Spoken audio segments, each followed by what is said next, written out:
ഈ ഓരോ ജില്ലകളിലും ഏറ്റവും പ്രശ്നബാധിതമായിട്ടുള്ള പ്രദേശങ്ങളിലേക്ക് കൂടി നമുക്കൊന്ന് പോകേണ്ടതുണ്ട്. ഈ മഴയുമായി ബന്ധപ്പെട്ട് അതിതീവ്ര മഴ മുന്നറിയിപ്പുള്ള പത്തനംതിട്ടയിൽ അതിശക്തമായ കാറ്റ് വിവിധ മേഖലകളിൽ നാശം വിതച്ചു എന്നറിയുന്നു. കഴിഞ്ഞ 3 ദിവസങ്ങളിലായി 102 വൈദ്യുതി പോസ്റ്റുകളാണ് ഒടിഞ്ഞു വീണത്. വിനോദസഞ്ചാരത്തിന് ഉൾപ്പെടെ ജില്ലയിൽ ബുധനാഴ്ച വരെ നിയന്ത്രണങ്ങൾ തുടരുക തന്നെയാണ്. മിഥുൻ ചേരുന്നു വിവരങ്ങളുമായി. മിഥുൻ, ദൃശ്യങ്ങളിൽ തന്നെ വളരെ വ്യക്തമാണ്, കാറ്റ് വലിയ നാശം വിതച്ചിട്ടുണ്ട്. ആളപായം ഉണ്ടാകാതെ വളരെ നോക്കേണ്ടതുണ്ട് എന്ന സാഹചര്യമുണ്ട്. കാരണം പുറത്തേക്ക് ഇറങ്ങുമ്പോൾ സൂക്ഷിക്കണം. ഇതിലേറ്റവും പ്രധാനം ഈ കാറ്റ് വീശുന്നത് തന്നെയാണെന്ന് ആവർത്തിച്ച് മുന്നറിയിപ്പുകളുണ്ട്. ഇന്നിപ്പോൾ ജില്ലയിൽ പ്രത്യേകിച്ച് മലയോര മേഖലയിലുമൊക്കെയും എങ്ങനെയാണ് മഴ കാലാവസ്ഥ റിപ്പോർട്ട് ചെയ്തിരിക്കുന്നത്? ഇന്നലെ ഈ കാറ്റിലും മഴയിലും ഉണ്ടായ കെടുതികൾ റിപ്പോർട്ട് ചെയ്തിരിക്കുന്നത് എങ്ങനെയാണ്? പത്തനംതിട്ട ജില്ലയിൽ നേരത്തെ തന്നെ ദുരിതാശ്വാസ ക്യാമ്പുകൾ പലതും തുറന്നതാണ്. ജനങ്ങൾ അവിടേക്ക് സ്വമേധയാ മാറിയെത്തുന്നുണ്ടോ? മിഥുൻ, കേൾക്കാൻ കഴിയുന്നുണ്ടെങ്കിൽ ഞാൻ ഏറ്റവും ഒടുവിൽ സൂചിപ്പിച്ചത് ഈ ദുരിതാശ്വാസ ക്യാമ്പുകളിലേക്കൊക്കെ ആളുകൾ എത്തിച്ചേരുന്നുണ്ടോ എന്നുള്ളതാണ്. കാരണം അവിടെ നമുക്കറിയാം, ജില്ലയുടെ ഒരു പ്രത്യേകത വെച്ച് നോക്കുകയാണെങ്കിൽ മലയോര മേഖലയുമുണ്ട്.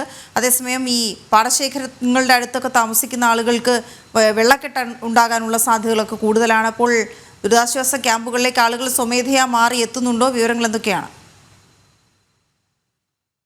ദുരിതാശ്വാസ ക്യാമ്പുകൾ പ്രവർത്തന സജ്ജമായിട്ടില്ല. 230 ക്യാമ്പുകൾ ഏത് നിമിഷം വേണമെങ്കിലും ആളുകളെ മാറ്റിപ്പാർപ്പിക്കുന്നതിന് വേണ്ടി തയ്യാറാക്കിയിട്ടുണ്ട്. പക്ഷേ ആളുകളെ ഒന്നും ഈ സമയം വരെയും ആ ദുരിതാശ്വാസ ക്യാമ്പുകളിലേക്ക് മാറ്റിപ്പാർപ്പിക്കേണ്ട സാഹചര്യം ഉണ്ടായിട്ടില്ല.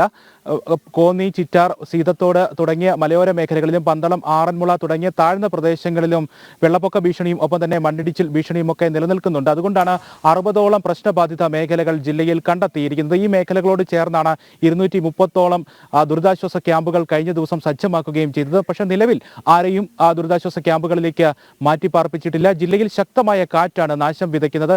ജില്ലയുടെ മലയോര മേഖലകളിലും ഒപ്പം പത്തനംതിട്ട നഗരത്തോട് ചേർന്ന വിവിധ മേഖലകളിലും ശക്തമായ കാറ്റ് നാശം വിതച്ചിട്ടുണ്ട്. കഴിഞ്ഞ 3 ദിവസങ്ങളിലായി 102ഓളം വൈദ്യുത പോസ്റ്റുകളാണ് പത്തനംതിട്ട ഡിവിഷനിൽ മാത്രം തകർന്നു വീണത്. മരങ്ങൾ പലയിടത്തും കടപുഴകി വീണു.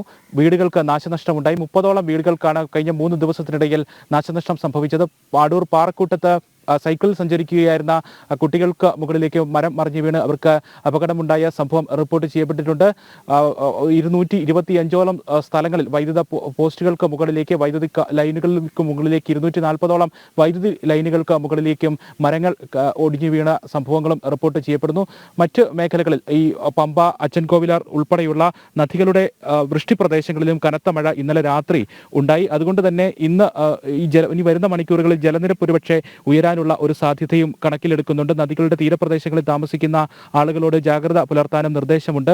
ഇപ്പോൾ ഞാൻ നിൽക്കുന്നത് അച്ചൻകോവിലാറിന്റെ തീരത്താണ്. അച്ചൻകോവിലാർ വലിയ ഒഴുക്കില്ലാതെ ശാന്തമായി തന്നെ കലങ്ങിയ മറിഞ്ഞ വെള്ളമാണ്. പക്ഷേ വലിയ അപകട ഭീഷണി ഉയർത്തുന്ന രീതിയിലേക്ക് ജലനിരപ്പോ അതിൻ്റെ ഒഴുക്കോ മാറാത്ത സാഹചര്യമാണ് നിലവിൽ ഉള്ളത്.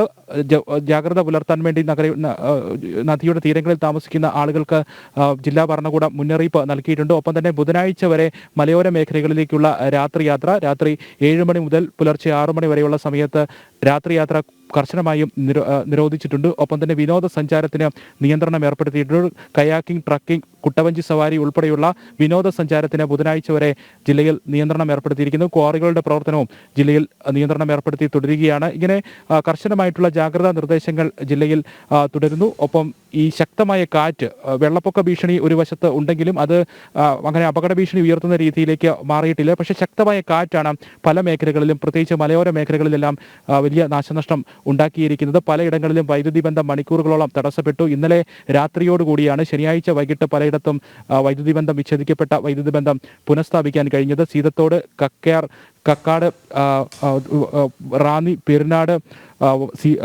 വടശ്ശേരിക്കര തുടങ്ങിയ ഭാഗങ്ങളിലെല്ലാം, തണ്ടിത്തോട് തുടങ്ങിയ ഭാഗങ്ങളിലെല്ലാം മണിക്കൂറുകളോളം വൈദ്യുതി ബന്ധം വിച്ഛേദിക്കപ്പെട്ടു. കക്കാട് ഭാഗത്തൊക്കെ കരാർ ജീവനക്കാരെ കൂടി കൂടുതലായി നിയമിച്ചുകൊണ്ടാണ് വൈദ്യുതി ബന്ധം പുനഃസ്ഥാപിക്കാൻ സാധിച്ചത്. മരങ്ങൾ കടപുഴകി വീണുള്ള അപകടങ്ങളാണ് കൂടുതലായി ജില്ലയിൽ നിന്നും റിപ്പോർട്ട് ചെയ്യപ്പെട്ടിരിക്കുന്നത്. വീടുകൾക്ക് ഭാഗികമായി കേടുപാടുകൾ ഉണ്ടായ, നാശനഷ്ടമുണ്ടായ സംഭവങ്ങൾ മാത്രമാണ് ഇതുവരെ നിലവിൽ അനിഷ്ട സംഭവങ്ങളായി ജില്ലയിൽ നിന്നും റിപ്പോർട്ട് ചെയ്യപ്പെട്ടിരിക്കുന്നത്. ആറന്മുള, പന്തളം തുടങ്ങിയ ജില്ലയിൽ വേഗത്തിൽ വെള്ളപ്പൊക്ക ഭീഷണി ഉള്ള പ്രദേശങ്ങളിലും ഈ ദുരിതാശ്വാസ ക്യാമ്പുകളടക്കം സജ്ജമാക്കിയിട്ടുണ്ട്. കഴിഞ്ഞ ദിവസം വരെ, ഇന്നലെ വൈകുന്നേരം വരെ ഇടപെട്ടുള്ള മഴയായിരുന്നു ജില്ലയിൽ ഉണ്ടായിരുന്നത്. നിർത്താതെ പെയ്യുന്ന മഴയാണ് ജില്ലയിൽ പലയിടത്തും വെള്ളപ്പൊക്കത്തിന് കാരണമാകുന്നത്. ഇന്നലെ രാത്രി മുതലാണ് ഈ നിർത്താതെയുള്ള മഴ. ഇന്നലെ വൈകിട്ട് 5 മണിക്ക് ശേഷമുള്ള സമയത്താണ് പലയിടങ്ങളിലും പത്തനംതിട്ട നഗരത്തിലും റാന്നി, പെരുന്നാട്, തിരുവല്ല, സീതത്തോട് തുടങ്ങിയ മേഖലകളിലെല്ലാം മലയോര മേഖലകളിൽ ഉൾപ്പെടെ നിർത്താതെയുള്ള മഴ ഇന്നലെ രാത്രി മുതൽ പെയ്തു തുടങ്ങിയത്.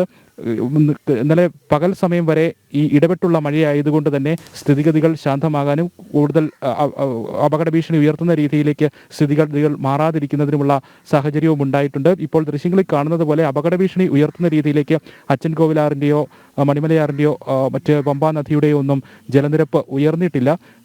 ജാഗ്രതാ നിർദ്ദേശം ഇപ്പോഴും തുടരുകയും ചെയ്യുകയാണ്. വീണ. ഓക്കെ, ശരി മിഥുൻ പത്തനംതിട്ടയിലെ വിവരങ്ങൾ നൽകുകയായിരുന്നു. ഏതായാലും ജാഗ്രതാ നിർദ്ദേശം തുടരുക തന്നെയാണ്.